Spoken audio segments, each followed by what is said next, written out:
안녕하세요. 우리 오늘은 고려의 사상과 종교 부분에 관해서 한번 살펴보겠습니다.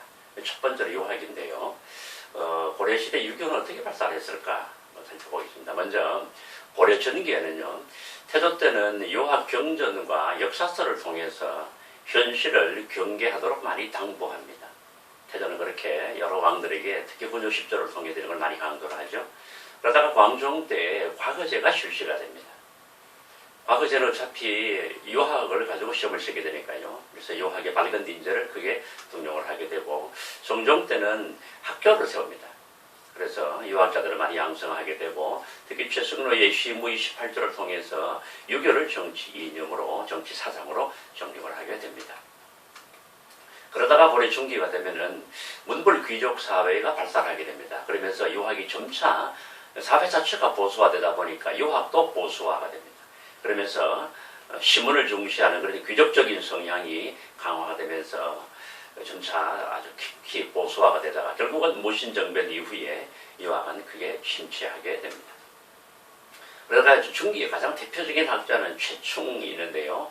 이 사람은 훈과학적 유학에 이 철학적 경향을 불어넣게 됩니다. 훈과학적인 유학이라고 하는 것은 자꾸 글자라든가 문장을 해석하는 거기 철학이 없었죠. 그래서 철학적인 경향을 불어넣었던 대표적인 학자였었고요. 특히 최충은 해동, 우리나라의 공자라고 불리는 만큼 아주 학문적으로 인격적으로 훌륭했던 분입니다. 그 다음에 또 한 사람은 바로 김부식입니다. 김부식은 사회가 보수적이다라고 할 때에 보수적이고 현실적인 성격의 유학자로 가장 대표적인 학자라고 할 수가 있습니다. 자, 그 다음에 고려시대에는 역사책이 많이 편찬이 됩니다. 가장 대표적인 역사책으로는요. 전기에 물론 이미 실록이라는 책이 있었다고 합니다. 그러나 그것은 전해지지 않고요. 그러다가 중기가 되면은 김부식의 삼국사기가 편찬이 됩니다. 이 삼국사기는 지금 우리나라에 남아있는 역사책 중에서 가장 오래된 역사책으로 아주 우리 고대사회에 아주 귀중한 자료가 되고 있죠. 그 다음에 고려 후기가 되면은 고구려 개성의식을 보이는 역사책이 쓰여집니다. 대표적으로 이규보라는 사람이 썼던 동명왕편입니다. 여기는 고구려의 시조였던 주몽의 일대기를 찬양한 그런 책을 쓰게 되죠. 그 다음에 또 하나는 단군에서 시작되는 우리 역사의 독자성, 그 다음에 유구성을 강조하는 그런 역사책도 만들어집니다. 대표적으로는요, 일원의 삼국유사, 그 다음에 이승효의 제방원기 같은 책이 바로 이런 의식을 보여주는 그런 후기의 역사책이라고 할 수가 있겠습니다. 그 다음에 교육기관으로는요, 관학교육입니다. 나라에서 세분 학교가 되죠. 관리 양성과 유학교육을 위해서 교육기관을 많이 설치합니다. 아까 잠깐 설명 나왔지만은요, 바로 성종 때에 중앙에 설치된 그런 국자감이 있었습니다.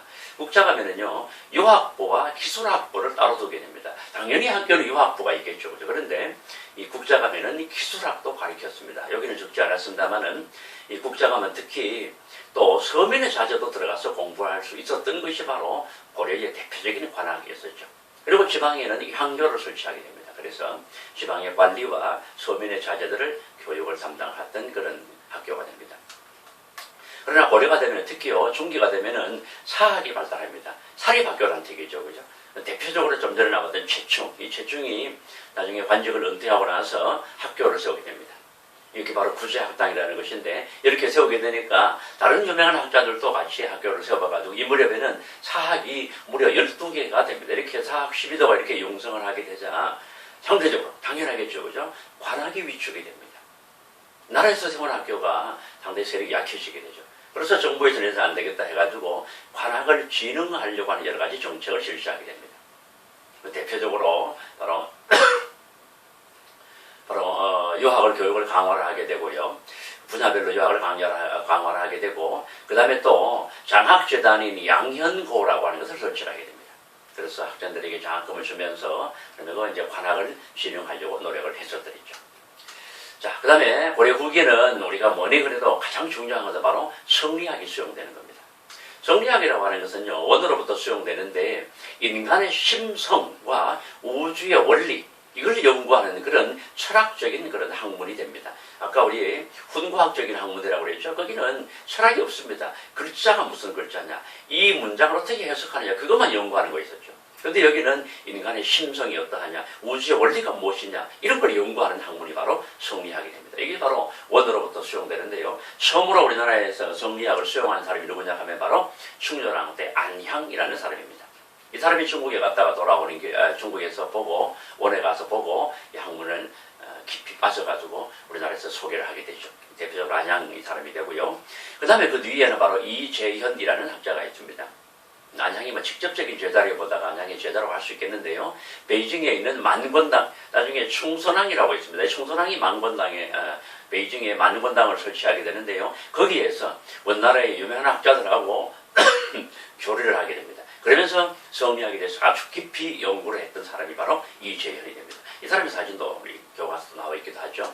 그 다음에 그 뒤에 이재현은 이색이라는 유명한 학자를 또 제자로 삼아서 교육을 하게 되고, 이색은 바로 정몽주와 정도전의 스승으로, 그래서 바로 이재현, 이색, 정몽주, 정도전으로 이어지면서 우리 고려 후기의 성리학이 크게 확산이 되게 됩니다.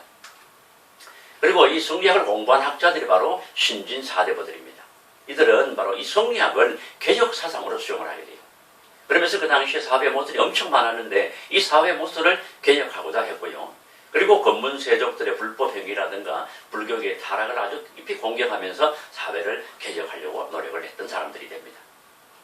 자, 그 다음에 그렇게 해가지고 성리학이 우리나라에 유행을 하게 되면서 바로 성리학을 완성했다는 사람이 주자가 되죠. 주자가 썼던 그런 가정의 예절, 여기에 규정된 그 의례를 지키고자 열심히 노력하게 되고, 그로부터 바로 우리나라는 계속해서 이 주자가 아래에 규정된 의례를 지키게 되죠.